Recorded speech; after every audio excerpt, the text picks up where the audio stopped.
Dear students, आज हम एक न्यू चैप्टर स्टार्ट करने जा रहे हैं। We are going to start a new chapter. Last time we have finished the chapter 2 polynomials.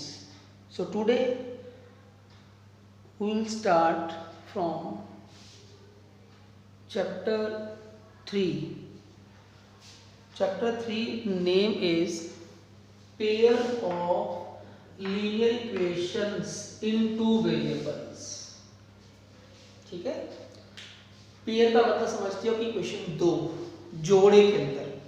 ठीक है, पूरे चैप्टर के अंदर आप यही two equations, two linear equations, linear का मतलब क्या होता है, जिसकी डिग्री 1 होती है। ठीक है, हमने देखो स्टार्ट कहाँ से किया, हमने लिखा लीनियर इक्वेशन। इक्वेशन का मीनिंग पता है आपको, जहाँ पर दो साइड होती हैं, जहाँ पर दो क्वांटिटीज हम कंपेयर करते हैं, इक्वल पुट करते हैं, लेफ्ट हैंड साइड भी होती है, उसमें राइट हैंड साइड भी होती है। पोलिनोमियल में ऐसा नहीं होता। पोलिनोमियल में एक सिंगल अलजेब्रिक एक्सप्रेशन होता है। ठीक है, यहाँ पर लीनियर का मतलब क्या है, मतलब जिसकी डिग्री 1, यहाँ डिग्री 1 है, यहाँ पर भी 1 है, तो ये हमारी एक लीनियर इक्वेशन है। ax + dy + c = 0। a b c जो है हमारे वो रियल नंबर्स हैं, और जहाँ पर a और b जो है वो दोनों 0 नहीं हो सकते। ठीक है, a and b are not both 0। अगर एक 0 कर देते हो आप, इक्वेशन तो लीनियर रहती है लेकिन वेरिएबल एक रह जाता है। मान लो y 0 हो जाता है तो x तो रहेगा, x 0 होता है तो y तो रहेगा, इक्वेशन लीनियर रहती है। ठीक है, तो इसलिए हम लोग इसको बोलते हैं linear equation in two variable. कहीं भी x² या y² आपको नजर नहीं आएगा। ठीक है, ऑलवेज डिग्री जो है दैट इज 1। अच्छा, अब हमारा जो चैप्टर है, ये तो हुई बात लीनियर इक्वेशन की। अब ये है हमारा पेयर। पेयर का मतलब जोड़ा, दो साइड इक्वेशन होगी ना। अब इसी को दो इक्वेशन कैसे बदलोगे आप, a1x + b1y + c1 = 0 और a2x + b2y + c2 = 0। अब a1x देखो, a1 हमारा जो है वो कोएफिशिएंट ऑफ x है, a1 a2 दोनों हमारे क्या हैं, x के कोएफिशिएंट, b1 b2 y के कोएफिशिएंट्स, इसको बोलते हैं कोएफिशिएंट्स। ठीक है, जो इससे मल्टीप्लाई हो रहा है। ऐसे c1 c2, a1 a2 b1 b2 c1 c2 = 0। ये तीनों जो है ना हमारे, ये a b c जैसे रियल नंबर्स बोलते हैं, वैसे a1 b1 a1 a2 b1 b2 c1 c2 are real numbers. अब जब हम इसका मान लो ग्राफ बनाने हैं, इन इक्वेशंस का अगर हम एक ग्राफ प्लॉट करें तो you will get a straight line. हमेशा लाइन बनेगी। लाइन कैसे बन सकती है, या तो दोनों लाइन इंटरसेक्ट करेंगी, एक दूसरे को किसी पॉइंट पे काट सकती हैं। ठीक है, इसको बोलते हैं इंटरसेक्ट। फिर आता है दोनों लाइंस या तो पैरेलल होंगी। ठीक है, पहले इंटरसेक्ट करती हैं, दूसरा मींस पैरेलल, और तीसरा हमारा आता है कोइंसिडेंट, मतलब लाइन के ऊपर लाइन, कोइंसाइड करना।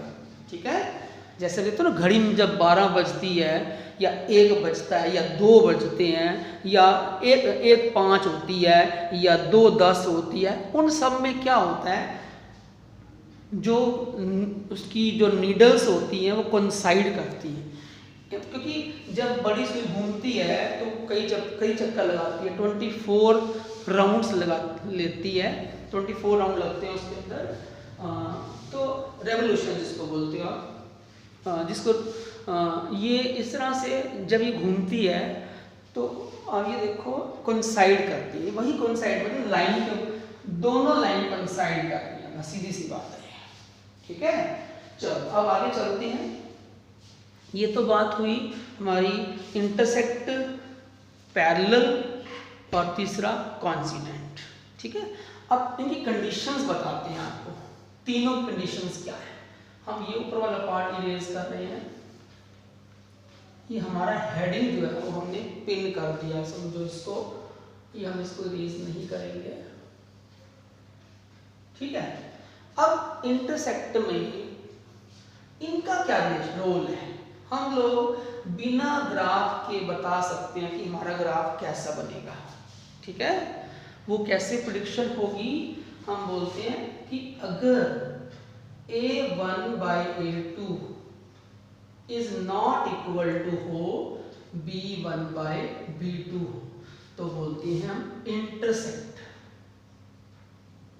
Intersecting lines. हमारा ग्राफ कैसा होगा? ऐसा बनेगा। ठीक है, दूसरी सिचुएशन क्या आती है कि अगर a1/a2 ये इक्वल हो b1/b2 के और नॉट इक्वल हो c1/c2 के, तो हम बोलते हैं कि हमारा ग्राफ कैसा बनेगा? पैरेलल बनेगा।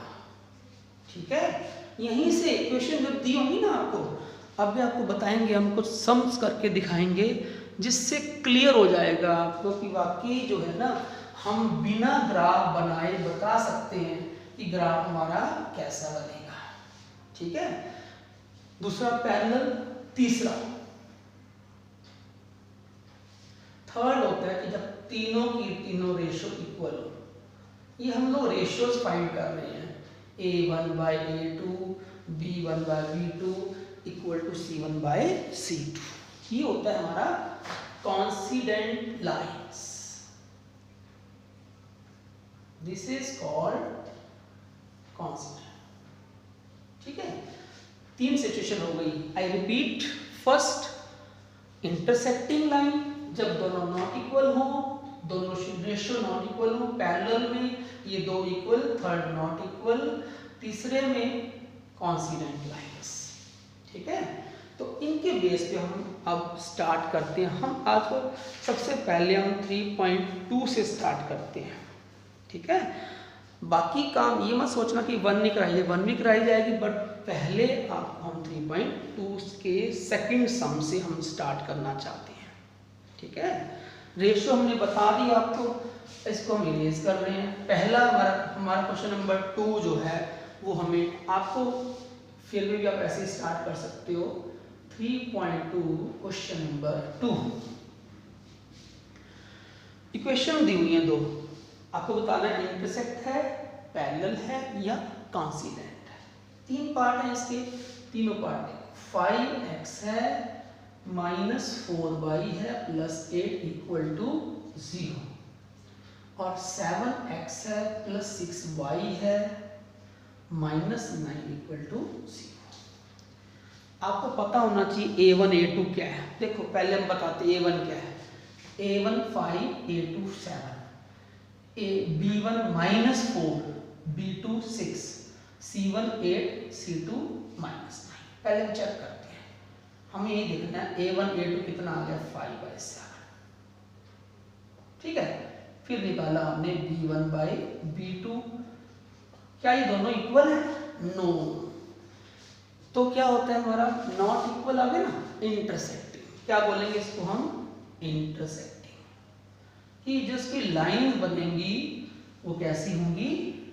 जो ग्राफ बनेगा वो इंटरसेक्ट करेगा, मींस एक दूसरे को काटेगा। जैसे हम बोलते हैं ना, यहाँ पे ये इंटरसेक्टिंग, ये पैरेलल और ये कॉन्सिडेंट।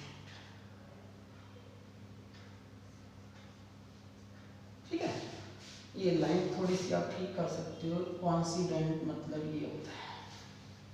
ठीक है, इज इट क्लियर?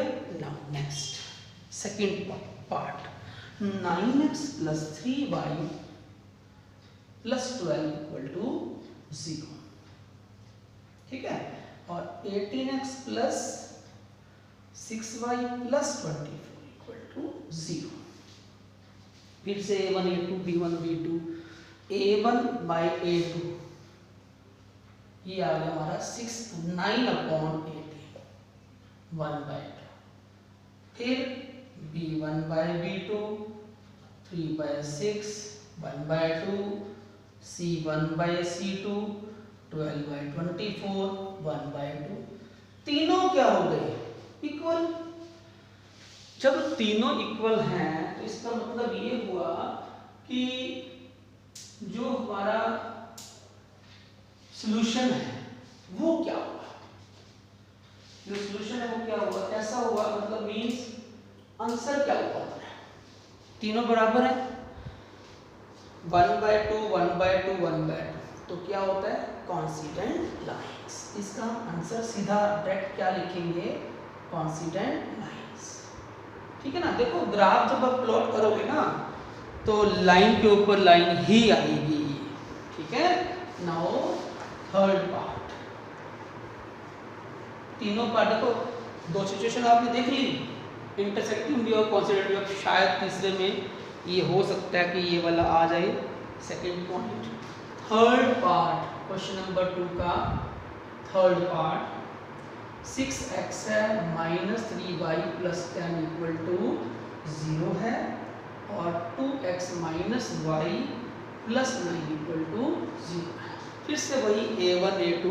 अब बस आप ध्यान रखना कि आपका a1 a2 जो रेशियो है ना, जितने भी रेशियो निकालोगे गलत नहीं होने चाहिए। पहले a1/a2 मीन्स 6/2 हो गया 3, b1/b2 साइन लगाने हैं -3 -1, ये भी 3 हो गया, फिर c1/c2 10/9। अब देखो ये दोनों इक्वल, ये नॉट इक्वल, तो ऐसे में क्या होता है, जब पहले दो इक्वल हो थर्ड नॉट इक्वल हो तो क्या बोलते हैं, कॉन्सिडेंट, सॉरी क्या बोलते हैं इसको, पैरेलल लाइंस। ठीक है। तो दिस इज द आंसर। हमें सिर्फ ये चेक करना था रेशियो की हेल्प से, हमने जो आज शुरू किया। ठीक है। क्वेश्चन नंबर 3, वहाँ पर भी हम रेशियोज ही चेक करेंगे ऑन कंपेयरिंग, लेकिन वहाँ पर लिखा है देखो, on comparing the ratio a1/a2 b1/b2 c1/c2 find out whether the following pair of linear equations are consistent और इनकंसिस्टेंट। अब दो चीज़ें बतानी है आपको, पहले 3 थी अब 2 हो गई। कंसिस्टेंट कब होता है, जब वो इंटरसेक्टिंग हो या फिर कॉन्सिडेंट। यहाँ पर होता है क्या बोलते हैं, इनकंसिस्टेंट। इसको क्या बोलते हैं हम, इनकंसिस्टेंट। इसको बोलते हैं हम कंसिस्टेंट, और ये भी क्या होता है, कंसिस्टेंट। इसका मतलब ये हुआ, आपको फिर से चेक करना पड़ेगा, कंसिस्टेंट आने, कंसिस्टेंट। ठीक है। क्वेश्चन नंबर 3 का फर्स्ट पार्ट क्या है, first part 3x + 2y, 3x + 2y इधर ला सकते हो तो माइनस का बना दो, इक्वल टू में 0 पुट कर दो, 2x - 3y - 7 = 0। अब आप देखो चेक करते हैं क्या दोनों इक्वल है, नो। देखो 3/2 आ गया, ये तो नॉट इक्वल हो गया, 2/-3। अगर ये नॉट इक्वल है, इक्वल नहीं है ना, तो क्या बोलते हैं इसको, कंसिस्टेंट। ठीक है। कंसिस्टेंट वही होता है जो इंटरसेक्टिंग हो या फिर कॉन्सिडेंट हो। सेकंड पार्ट है 2x - 3y -8 = 0 और 4x - 6y - 9 = 0। a1/a2 2/4 कितना हो गया, 1/2। फिर b1/b2 -b/6, ये भी 1/2।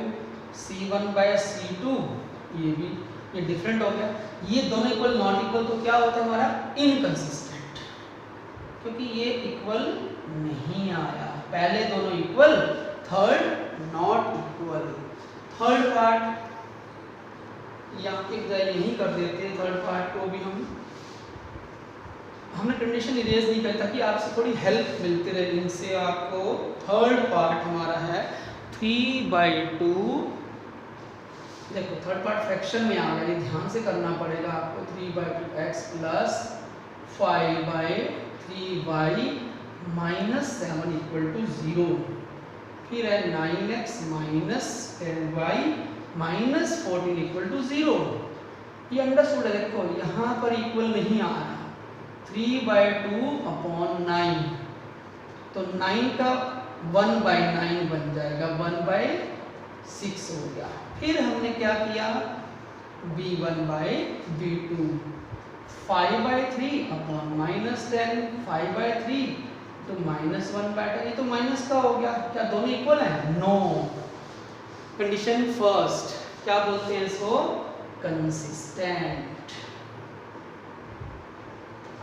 ठीक है, इस तरह से अभी 2 पार्ट और हमारे बाकी हैं, वो भी कंप्लीट कराते हैं आपको, ताकि आपके दोनों के दोनों पार्ट कंप्लीट हो जाए, ताकि पता लगे आपको कि इनका मीनिंग क्या होता है, क्या कंसिस्टेंट है और क्या इनकंसिस्टेंट है। 5x minus 3y minus 11 equal to 0, minus का 10x 6y प्लस का 22।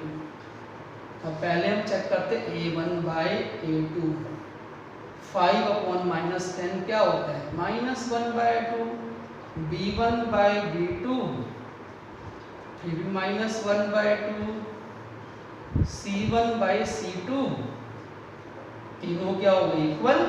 तो क्या बोलते हैं, तीनों इक्वल तो क्या बोलते हैं? कंसिस्टेंट।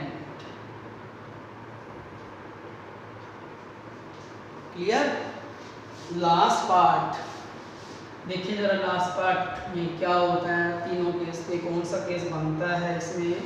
तो 4/3x plus 2y minus 8 equal to 0 और 2x plus 3y minus 12 equal to 0। a1/a2 हमारा बना 4/3/2/1, इट मीन्स ये 1/2 हो गया, तो 2/3 पहला इक्वल, पहला 2/3, दूसरा 2/3, अब तीसरा भी क्या आ रहा है? कटता ही 4 2 जा 4 3 जा, तो तीनों क्या हो गए? इक्वल। इसका मतलब क्या आ गया?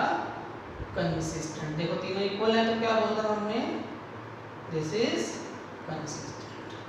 ठीक है, तो इस तरह से हमने 2 क्वेश्चन कंप्लीट कर लिए बाय कंपेयरिंग द रेशियोज। अगर आप रेशियो सही निकालते हो, आज हम चैप्टर इंट्रोडक्शन दी आपको, प्लस ये बताया कि ग्राफ में जब आप ग्राफ बनाओगे 2 लाइन का कैसा बनेगा, सॉल्यूशन कैसा होगा, इंटरसेक्टिंग होगा, कंसिस्टेंट होगा, इनकंसिस्टेंट होगा। कंसिस्टेंट कब होता है? जब इंटरसेक्टिंग और कॉन्सिडेंट हो। ये एक कंडीशन होती है। जब इनकंसिस्टेंट होता है वो होता है पैरेलल के टाइम में। ठीक है, that is inconsistent. So that's all for today, thank you very much.